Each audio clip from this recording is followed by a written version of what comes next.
What a privilege, what an honor to have you on Richard Mwenja Exclusive, your go-to point on matters, politics and governance. And today on the show, I am honored to have none other than East Africa's renowned political analyst and our celebrated public scholar, Herman Manyora, to help me dissect on a cocktail of issues in the world of politics and governance. My name is Richard Mwenja, and now let's get straight to the conversation. Prof, how are you doing Fine, today? fine. The flood in Nairobi and you are here. You should be in the village with your elders, Why? people of your age. We are the people who run Nairobi. We are the people running this country. If we go, can you people manage it? When we give you small jobs, you make a mess of everything. Look at the young people we have given jobs in this country. Are you proud They of want to them? compete with the old people who have messed the country. They turn themselves into fashion bingos, But all social bingos and fashion stars. all these young people are They your forget friends. we have put them there to work for the country and for themselves and for their future. So that's why we shall be here for a little while. We shall run this country for you. You're going to be in this For town. us, this town we are here. We are here. Sababu tukiwapatia nafasi mnacheza na hiyo nafasi. All right. Yes. We shall see how that will unfold in the fullness of time. Today's conversation is touching on matters to do with governance of this country, that is Kenya. And how about we begin from the hustler narrative? From the very onset of this new administration, it still profiled the message of it's going to transform the lives of those at the most bottom part of the social pyramid. And right now, if you look at the cost of living and also the current crisis we are facing as a nation comes to the flooding and families not really affording to put a meal on their table, it begs the question, did we somewhat along the way drop the ball on the hustler narrative because people are feeling the president is not giving some sense of comfort, empathy, even at these hard times as a country? I think the president says he has a plan. And the president says there will be agony. Just like the saying goes, no gain without pain. That we shall go through some painful moments before we actually begin to reap. And in the recent past, the president has said his plans are beginning to bear fruits, and is citing the reduced price of unga maize flour. Is a drop in the cost of fuel, petrol, diesel. He's saying the strong showing of the Kenya shilling Against the dollar. vis-a-vis the dollar. So he's saying now you can see. So what is your problem? But can you see that from a Herman Manyora perspective? But this one's obvious. I As can a see that. I taxpayer. can see unga is not what it was. I can see the dollar is stronger than it was a couple of months ago. I can see there's a drop in the price of fuel. So that I can see. So then, do you support the conversation that there is need for the president to cultivate more empathy in himself at this time when we are facing the droughts? He says there's no issue of empathy. floods. It is the president has been very, very categorical. He doesn't want to be populist. He will not do those things that make you people happy. He will do things even if they are painful, but whose fruits you begin to enjoy. Very well. I have no reason to doubt him. But you are the same voice that came forward and said no country has gone into prosperity through taxation. Okay. And from the president's optic, it seems like taxation is the avenue to take us to the Singapore of Africa. You see, you are confusing, you are mixing two things. The first thing is what the president is saying and doing. And that's what I'm just observing. I'm just making observation. The president says there will be painful moments, there will be joyful moments later. He cites a few things. You have not even asked me to interrogate them. Issues of taxation, what I said still stands. You cannot tax the country into prosperity. That has been said by any serious person, by many people. They have said, you can't, it has never worked. You think it will work here? I hear they want to introduce another tax. I don't know that it's social media lies and fake news. Motor vehicle tax, it's circulating. If that be true, then 5% of the value of your vehicle will be what you'll pay for tax. Which means if your vehicle is valued at 3 million, your tax will be 150,000 per year. I don't know. If that is true, then it's crazy. But yes, indeed, it is true that the president's taxation measures are hurting the people of this country.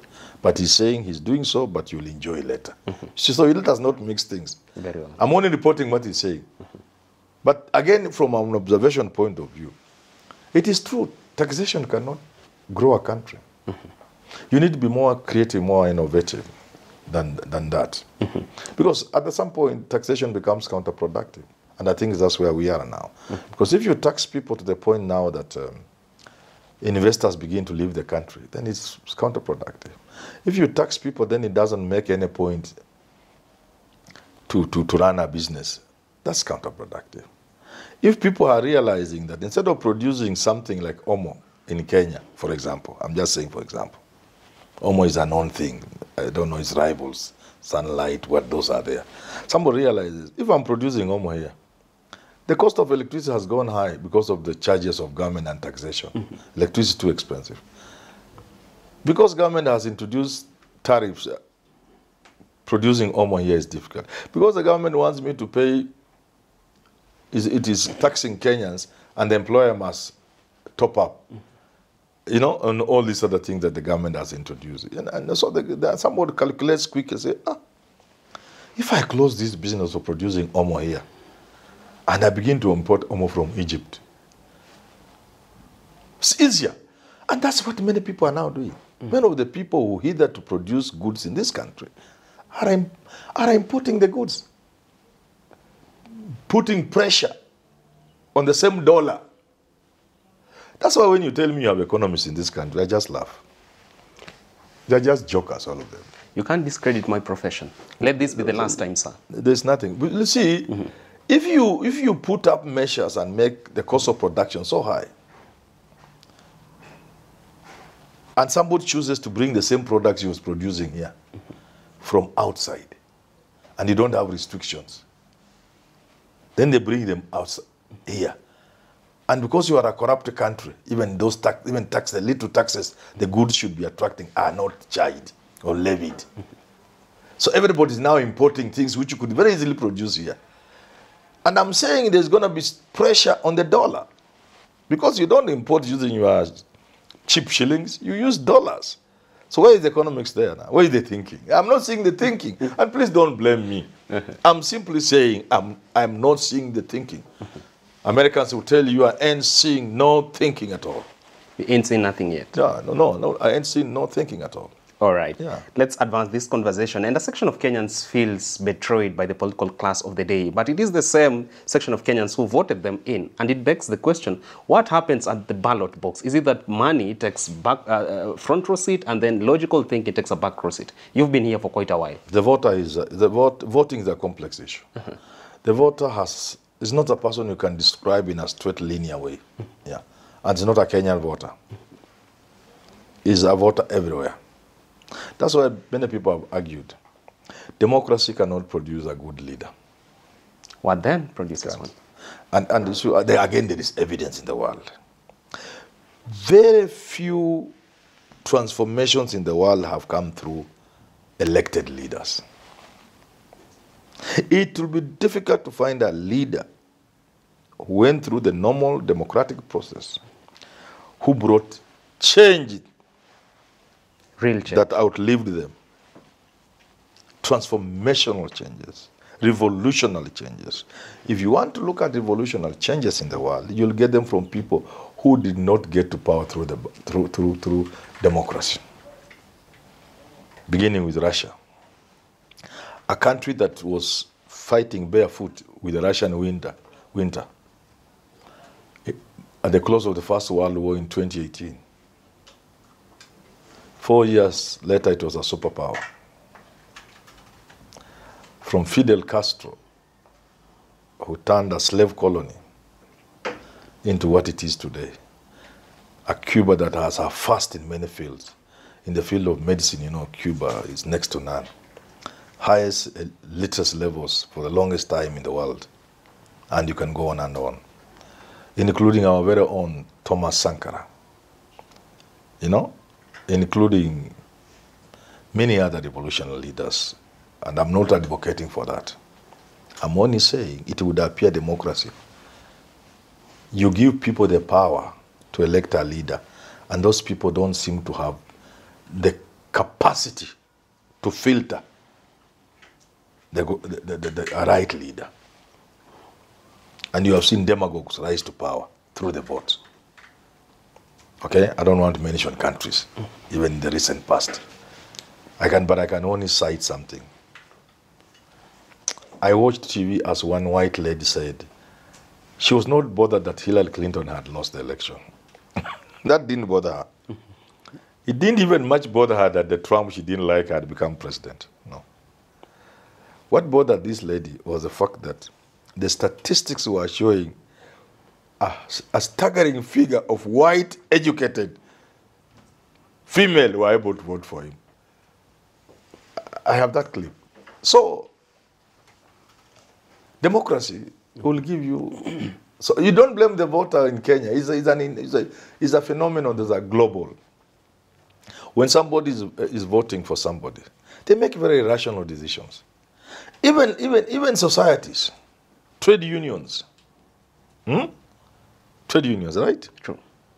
Cooperative societies. Why have the cooperative society movement broken down? Corporate society movement is the corporators elect their own people. The leadership of cooperative society is through elections.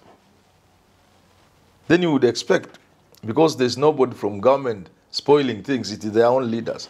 So the voter, of course, it is worse for us in this country because of tribalism. But that is ethnicity. Ethnicity is not the same thing as tribalism. It is something that defines people. So here we are defined by tribe, but there are different ethnicities in the world. The different demographics in America and elsewhere determine how people vote. So for us, because it is tribe, then the primordial instinct prevails when you are voting. When you go to the booth, the doctor in you disappears. You become a Kikuyu. The Luya text charge. No. You become just a Kikuyu. When an engineer enters the booth, the engineer disappears. The Luo is now voting. So that there's no difference between the engineer Luo and a village Luo. Old mama who never went anywhere beyond their own village. The Harvard in him disappears? The Harvard is not there anymore. This primordial instinct, they take over. So don't blame anybody. It's a complex issue. And part of the reasons why is that people have been debased so much through oppression, and they have been conditioned, and they have been made to operate at what I can call subnormal. They are not as critical as they should be because of the years of conditioning and oppression and deprivation. It has produced a human being who cannot be critical at the point of voting. But I work at the university. Even us, when you are electing our leaders, for our SACCO, for our pension trusts, for our unions which are there, it's just charlatans who get elected. In an arena of educated men and women? I've been called to meetings where lawyers are saying, we must take this seat. Then I just say, what are we talking about? Am I at the university? Or where am I operating from? Why did I leave the village? I should go back to Lombe and operate from there. So don't blame the voter when the professor himself is voting for a Kikuyu because he's a Kikuyu. Rightly. Or is voting for somebody because the charlatan has been able to talk very nicely. You can't see beyond the stupid words somebody is using. That's how it is. Rightly put there. Yes. And to bring the show to a close wrap, for this section of Kenyans who feel betrayed by the political class of the day, would you then implore them to grant the government of the day the grace of time? Because from the government side and sentiments, it is that they believe they inherited a dilapidated economy which had received a very proper beating, and there's need for them to be granted a grace of time.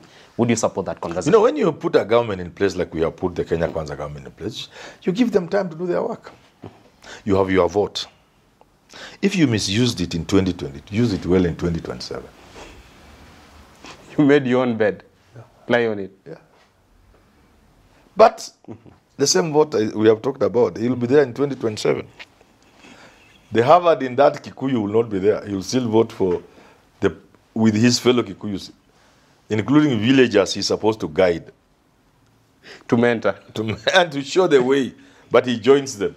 In fact, they are on the queue, they are ahead of him because they wake up earlier than him to go and vote.